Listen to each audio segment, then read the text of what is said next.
Hello and welcome to our presentation for our Tactile paper Around the Head Tactile System for Supporting Micronavigation of People with Visual Impairments. In case you haven't had a chance to read the paper yet, let me first give you a brief introduction to our prior work and the hardware prototype. In one of our previous works, which is a Kaul 2017 publication, we introduced the concept of a vibotactile interface on the head and a couple of 3D guidance studies for visible, invisible and real targets in a lab. Since we got some really good results here, we thought why not try to guide visually impaired individuals using this technology. There's a lot of related work on this topic, but almost all of them focused on using various tactile bells around the belly and GPS as an input system, which can then only be used for rough macro navigation due to the rough precision GPS offers. One work which did try to perform micronavigation using a vibotactile belt, however, is Flores et al. From 2015. Luckily, they wrote down a very concise paper and reported a lot of statistics, so we have something to compare our system to.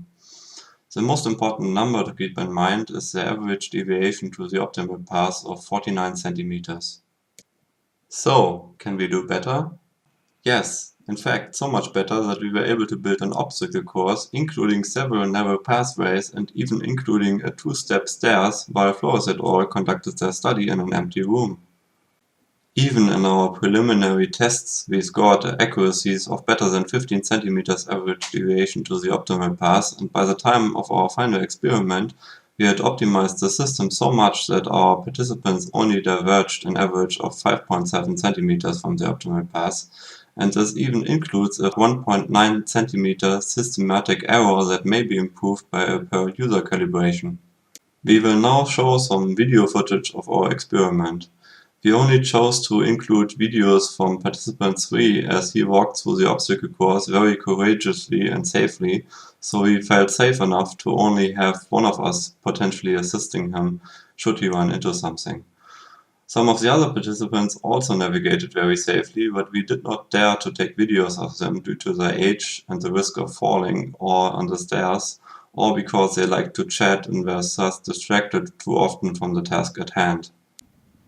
Participant 3 gave us explicit consent to publish videos of him anywhere we'd like, but we still decided to blur his face to protect his identity, as he is not able to check his appearance in videos himself. Right at this point in the video, the participant gets the stop pattern, so he knows something is coming up, and then right after the stairs up pattern, so he knows it's the stairs. And once he's on the stairs, he is guided forwards again until the stairs lead down, and then he gets the stairs down pattern, so he knows it's going down again. This is obviously not the very first trial of this participant, but our participants got used to the system really fast, usually within 2 or 3 trials. You will now see that the foot trackers sometimes cut out and do not provide reliable tracking, but this is actually no problem for us because the navigation algorithm didn't rely on the foot trackers but only on the shoulder and head trackers. The foot trackers were included for visualization purposes only and to manually check later on whether we counted all obstacle hits correctly.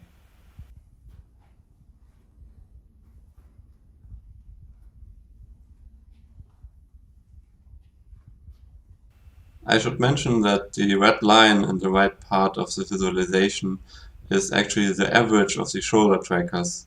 And as you can see, the participant is kind of wobbling around the optimal path, which is the colorful line. And there's some kind of shoulder wobbling that is not preventable because users are just used to walk like that in real life.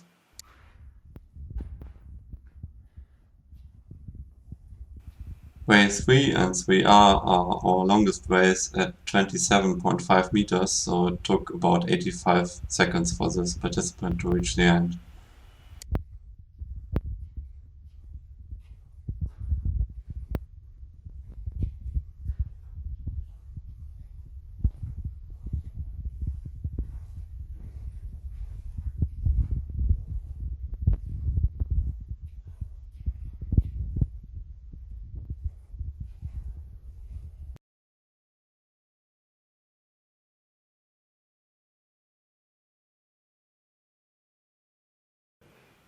Way 4 includes a very narrow curve at the lower left of the screen, and as you will be able to see, the participant will be a bit confused at that point because suddenly the verbo-tactile feedback will be in the back of his head, so he kind of has to turn around at that point. Surprisingly, most of our participants actually started trusting the system so much after a couple of trials that they just started lifting their foot after they got the pattern up, and then took a leap of faith and put their foot on the first step, even without feeling the stairs first with their feet. This almost looks like a seeing person.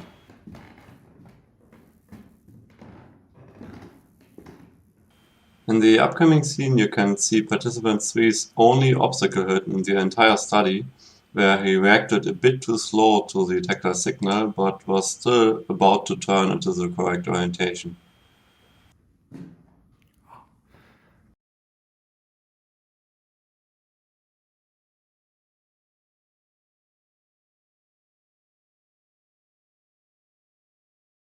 In conclusion, we found 4 highly intuitive tactile patterns for essential navigation instructions, and we optimized these for intuitivity and playback speed in 3 iterative studies.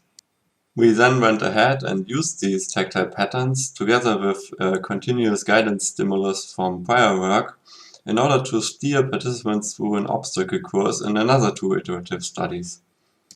And finally, we found that our system performed an order of magnitude more precise in navigation guidance than a tactile belt system from related work, namely Flores et al. To the best of our knowledge, this is the only other tactile system for visually impaired individuals who do micronavigation and also report a lot of statistics on their experiments, so we can compare ourselves to them. There are a lot of interesting future work ideas that emerge from our work.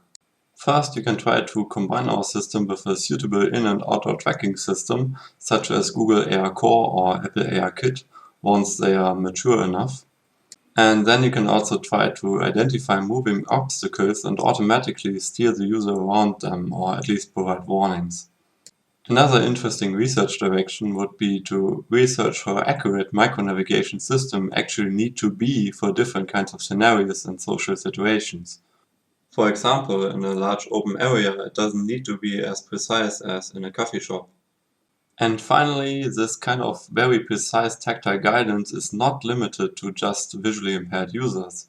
It could also be used in situations of low visibility, such as for firefighters, or for jet or drone pilots for 3D guidance, which is also possible and was partly shown in our prior work from Kai 2017. And finally, there are lots of virtual or augmented reality scenarios where the visual and auditory sense should not be occupied with navigation, so you could use our system in those situations.